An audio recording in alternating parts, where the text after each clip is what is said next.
Hello hi YouTube family, कैसे हो? जय श्री राम। आई होप आप सब अच्छे होंगे और आपका दिन भी अच्छे जा रहे होंगे। तो आज का ब्लॉग मैं इतने दिनों के बाद शूट करने जा रही हूँ, क्योंकि यार लाइफ है, लाइफ में कभी कुछ ना कुछ लगा ही रहता है। तो ये इवनिंग का ब्लॉग है, तो आफ्टर ड्यूटी आने के बाद तो ये था कि तो मैंने सोचा कि जल्दी जल्दी काम कर लेती हूँ। मैंने जल्दी जल्दी बनाई। आज मैं बना रही हूँ ये काली मसूर की दाल बोलते हैं, माँ के आके कुछ दाल बोलते हैं, आई हैव नो आइडिया। तो ये जल्दी जल्दी मैंने दाल वॉश करी और दाल चढ़ा दी, क्योंकि मैंने कहा सोचो जल्दी से काम कर लेते हैं ना, तो फ्री होकर भी बैठते हैं, क्योंकि ऑफिस में जाओ तब भी इतना काम हो जाता है, तो बहुत ज़्यादा ना बिजी शेड्यूल चलता है। तो यहाँ मैंने दो दाल वॉश कर ली, उसके बाद दाल चढ़ा दी और मैंने की आटा गूंदने की तैयारी। जैसे ही आटा गूंद के तैयार हो गया, सुबह के बर्तन जो हम वॉश करके जाते हैं, जल्दी जल्दी उनको अपनी जगह पे लगाया कि भाई जल्दी जल्दी अपनी जगहों पे सेट हो जाओ, ताकि मैं यहाँ दूसरे मेहमानों को बैठा सकूँ। समझ गए ना? कि अगर टोकरा खाली होगा तो दूसरे बर्तन जो आपको सिंक में दिख रहे हैं वो वहां पे विराजमान होंगे। भाई टोकरा तो कभी खाली रहता ही नहीं, एक खाली होता है एक आ जाता है। जैसे हमारी जिंदगी के का ये वो बन गया, क्या कहते हैं, हमारे पीछे पीछे। उसके बाद मैं जल्दी जल्दी आई बेडरूम में, क्योंकि बेडरूम क्लीन होगा तो मन को शांति मिलती है कि वाह हमारा बेडरूम क्लीन है। और मुझे भी सबसे ज्यादा अपने बेडरूम से प्यार है।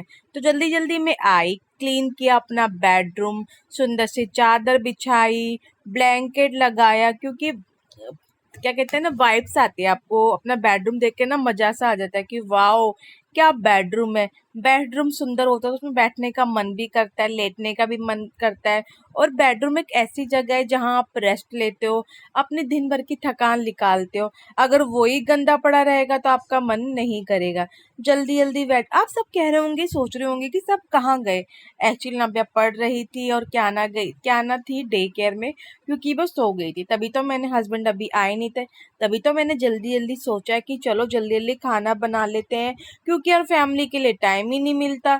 यहाँ जाओ, इतनी भागदौड़, इतनी बिजी लाइफ चलती है ना, कभी कभी सोचते हैं यार हम क्या कर रहे हैं, इतनी बिजी लाइफ चल रही है ना, बस पूछो ही मत। तो यहाँ पे मैंने, देखो मेरा बेडरूम कितना प्यारा, कितना सुंदर, कितना प्यारा लग रहा है। तो यहाँ मेरा बेडरूम हो गया है तैयार, कि बस अब ऐसा मन कर रहा था बेडरूम को देख के जल्दी से सो जाऊं, बट यार सोना कहाँ मेरे नसीब में। उसके बाद आई मैं बच्चों वाले रूम में। वो दिख रही है ना पीछे आपको, जो टोकरी, वो हमेशा भरी रहती है, क्योंकि जब हम कपड़े तय करते हैं तो अगले दिन के कपड़े हो जाते हैं धोने के लिए। जब उसको तय करके अलमारी में रख देते हो फिर अलग कपड़े हो जाते हैं। ये भाई खाली होती ही नहीं है, और इसने ठान रखा है मैं खाली नहीं बैठूंगी। उसके बाद हो गई नव्या मैडम की ट्यूशन जाने की तैयारी। नव्या की हो गई पढ़ाई पूरी, तो नव्या को किया मैंने जल्दी से रेडी, क्योंकि नव्या रेडी हो जाएगी तो मेरे आधे से आधे काम हो जाएंगे। मेरी शक्ल चाहे कैसी भी हो, मेरे बाल चाहे बिखरे हो, पर मेरे बच्चे हमेशा रेडी होने चाहिए, ये मेरी ठान रखा है। खुद की शक्ल ऐसी हो, शक्ल पर देखो कैसे हो रहा है, पसीने आ रहे हैं, घर का काम चल रहा है। और ये भैया जो मैंने वस्त्र पहन रखा है आगे की साइड, उसको उतारने का टाइम भी नहीं मिला, क्योंकि बताऊं मैं इससे ज्यादा बिजी इंसान आपको कोई दिखेगा नहीं। अब यहाँ पे हो रही है नव्या रेडी। अब समझ नहीं आ रहा मैं क्या बोलूँ, नव्या को रेडी करना भी एक बहुत बड़ा टास्क है, क्योंकि इनके भैया बाल ही नहीं संवरते। ऐसे मत बनाओ, वैसे मत बनाओ, ऐसे मत करो। भैया मेरे से तो जैसे ही होते हैं मैं कर देती हूँ, क्योंकि आजकल की जनरेशन आपको पता है कितनी हाई फाई है। उनके तो नखरे ही अलग है। हमें ये करना, हमें हमारे टाइम पे हमारी मम्मी हमारी इतना सारा तो तेल लगाती थी, साथ में दो लंबी लंबी सी चुटिया कर दी थी। और चुटिया से भी उनका पेट नहीं भरता था, साथ में लाल कलर के रिबन लगा के स्कूल भेजती थी। हाँ उस टाइम का अपनी शक्ल देखोगे ना, खुद को देख के लगेगा हाँ ये मैं हूँ। और आजकल के बच्चे इतने स्मार्ट, इतने सुंदर, उनकी कटिंग भी इतनी सुंदर, उनका हेयर स्टाइल भी बड़ा अच्छा। पर मैंने अपनी बेटी के यहाँ गूंद के चुटिया बनाई थी, ना बेटा गर्मी बहुत हो रही है, ऐसी चुटिया बना ले। फिर उसके बाद मैंने उसके क्रीम लगाई थी सनब्लॉक, यहाँ पर बेचारी को मुंह धोकर आई थी, तो इसने पोछा नहीं था। मैंने कहा ला बेटा मैं ही वॉश कर देती हूँ। उसके बाद जल्दी जल्दी क्रीम लगाई। हमारी बातें चल रही है, पता नहीं किस टॉपिक पे बातें चल रही है, मुझे भी समझ नहीं आया। मैं डांट रही हूँ, समझा रही हूँ, मेरा तो यही तरीका है। हमारे में पेशेंस वाले नहीं है भैया। बेटा ये मत करो, बेटा वो मत करो, हम तो कहते बेटा ये मत कर, बेटा वो मत कर। इतना पेशेंस मेरे में नहीं है भैया, मैं तो भैया बर्दाश्त नहीं कर सकती, मेरे को तो आदत है गुस्सा। फिर भी कोशिश तो करते हैं, बेटा ऐसा मत करो, बेटा ऐसा। वो बेटा इतना बड़ा बेटा बेटा ऐसा निकल जाता है, खुद को भी समझ नहीं आता। तो यहाँ मैंने नव्या को कर दिया था रेडी। तो ट्यूशन जाने के लिए टाइम था, तो नव्या और मैं बैठ के यहाँ पढ़ रहे थे। मैंने कहा नव्या चलो तुम्हें स्कूल का काम करा देती हूँ, क्योंकि भैया इनका स्कूल का काम बहुत ज़रूरी है।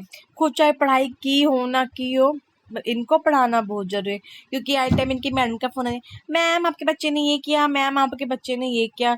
इतना तो इनका कंप्लेंट आ जाती है। तो फिर डर, भैया डर भी लगता है ना, बच्चे के बारे में बोल रही है तो डर के पढ़ाना भी पड़ता है कि चलो नव्या, क्यों हर जगह तो हम सुनते हैं, एक आपकी मैडम से भी सुनना पड़ेगा।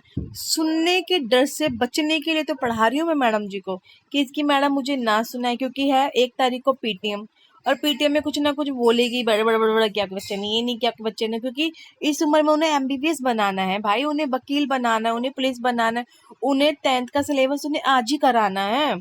और साथ में फिर हमें भी परेशान कर रखा है। इनका काम के साथ साथ हमें भी इतना काम करना पड़ता है, पूछो मत। ये इनको तो मिलता ही काम है, साथ में हमारी भी रेल बनती, ये डायग्राम, ये एक्टिविटी, ये वो। भगवान बचाए, पता नहीं ये कौन सा जनरेशन चल रहा है, समझ नहीं आता। हम पढ़ रहे हैं, बच्चों को पढ़ा रहे हैं। मुझे तो लग रहा है मैं खुद की क्लासेस रिपीट कर रही हूँ। और साथ में पढ़ाते पढ़ाते भी कभी कभी इतना वो आ जाती है, माँ बाहर आ जाती है कि गुस्सा करना ही पड़ता है। उसके बाद नव्या को पढ़ाने के बाहर आई, देखो कितना प्यारा मौसम हो रहा है भाई। मैंने कहा जल्दी से कपड़े उतार लूँ, वरना भीग जाएंगे, भीग गए तो मेरा हो जाएगा नुकसान। जल्दी जल्दी लगाए झाड़ू, कितना सुंदर बेडरूम लग रहा है। अब इस बेडरूम को भैया झाड़ू पोछा भी तो लगाना पड़ेगा। ये जो इन्होंने खा पी के बच्चे बिखेर देते हैं, इन्हें साफ कौन करेगा? मैं। खाना कौन बनाएगा? मैं। इनके कपड़े कौन धोएगा? मैं। सारा काम कौन करेगा? मैं। उसके बाद सब बोलते तुमने क्या किया, तुम क्या कर रही थी? तो भैया मैं दिखा दूँ इस वीडियो के माध्यम से, मैं ये कर रही थी, क्योंकि सबको लगता है कि हम तो बस बैठते हैं, फिर फोन 2 मिनट फोन के हाथ में ले लो, सबके प्राण बाहर आ जाते हैं। तुम इतनी देर से फोन चला रही थी, तुम ये कर रही थी, तुम। अरे भाई, अगर मैं फोन चला रही थी, जो वीडियो शूट कर रही थी, इतना सारा काम कर रहा है, ये कौन कर रहा था? उसके बाद में आई अपनी किचन में, देखा तो दाल बन के रेडी हो चुकी है, बस थोड़ा सा पानी सूख गया था। वैसे मैंने पानी कम डाला था कि मैं इसको अच्छी तरह पकानी थी।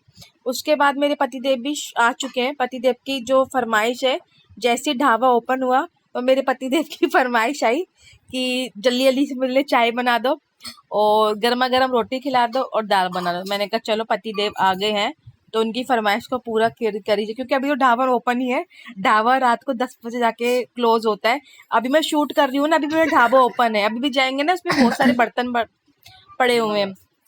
तो यहाँ मैं रोटी बना रही थी, तो क्या कहते हैं, जब मैं रोटी बना ली थी ना सारी, जब मेरे पतिदेव आए थे तो मैंने उनको दोबारा गर्म करके रीहीट करके पतिदेव को दी कि चलो आप भी पी लो, देखो चाय बन रही है। मेरी हालत वैसी की वैसी, पतिदेव भी घर आ गए, बालों का हाल भी वैसा है, कपड़े भी गीले हो रखे हैं, मुंह पे पसीने आ रखे हैं। मैं ऐसी मिलूंगी आपको, मेरे घर में कोई भी आ जाए, मुझे लेना देना नहीं, मैं आपको किचन में मिलूंगी। अगर आपको मैं कहीं भी ना मिलूं, आपको ढूंढने के बाद आप मुझे ढूंढना चाह रहे हो, तो आप मेरे किचन में संपर्क करें, मीन्स वहां पे जाके ढूंढे, तो मैं आपको गैस के पास मिलूंगी। बताओ कैसे मिलूंगी? पसीनों में बहती हुई, कपड़े गीले होंगे मेरे, बालों का मुझे होश नहीं रहता, तो मैं इस तरीके से बिजी रहती। उसके बाद पतिदेव को खाना खिलाने के बाद मैंने सोचा पतिदेव मोटे हो रहे, उन्हें मैं बाहर घुमाने के लिए लेकर आ गई। फिर हम दोनों ने की वॉक, कि पतिदेव मोटे नहीं होने चाहिए, कुछ भी हो जाए। उसके बाद आई मैं जल्दी से, मैंने अपना फेस वॉश किया, क्योंकि हो गया था बाबा जी की पूजा का टाइम, और वो मेरी जिंदगी का सबसे बड़ा काम है। सारे काम रुक सकते हैं पर उनकी पूजा करना, उनका सम्मान करना, वो कभी नहीं। तो इसी बात पे बोलिए जय श्री राम। उसके बाद पूजा हो गई, उसके बाद मैंने किया अपना डिनर, बच्चे मेरे सारे डिनर कर चुके हैं। उसके बाद मैंने किया नाइट सूट चेंज और थोड़ा सा नव्या का बीटीटी लगाया, मतलब कल की, आप बीटीटी आप समझ नहीं पाओगे, ये इनकी लैंग्वेज है, मतलब कल का, हमारे में तो बोलते थे ना कि ये नोटबुक लेकर आनी है, इनके में बीटीटी बोलते हैं। तो कि जो गाइस बीटीटी की फुल फॉर्म है बेड टाइम टेबल। देखो बेड टाइम टेबल जो इनके, हमारे में तो बोलते थे कि भैया कल कल ये बुक्स लेकर आनी है। तो इसी बात पे मेरे वीडियो को करते हैं bye bye, love you all. I hope आपको वीडियो पसंद आई होगी। मेरी बातें आपको इतनी अच्छी भी, अगर थोड़ी बहुत भी अच्छी लगी हो, प्लीज लाइक सब्सक्राइब और कमेंट करें और मुझे मोटिवेट करें कि जल्दी से मैं इस यूट्यूब से पैसा कमाऊं और अपने लिए एक BMW खरीदूं। आपका सहयोग ही मुझे BMW